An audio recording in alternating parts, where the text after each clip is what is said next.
All right, guys.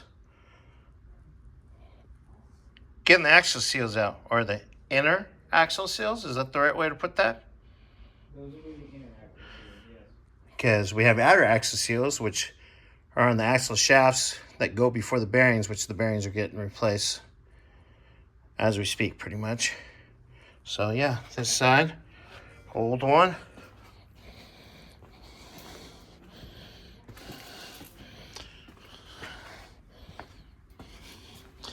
This side, old one's out. Come on, there we go.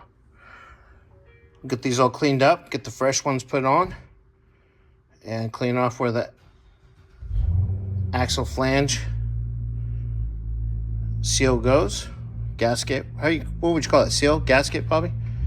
Gasket, huh? Because it's flat. Flange gasket. Flange gasket. Flange gasket, baby. Which are, everything's sitting right here. There's one of the flange gaskets, both seals.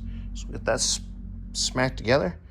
And then I think Bobby and I will start getting ready to put the shocks on the bottom, because that's a lot of weight. So we'll bring it down. Wheel cylinders, I believe. Yep, that's it. All right, guys. Well, Plugging away. till the next one.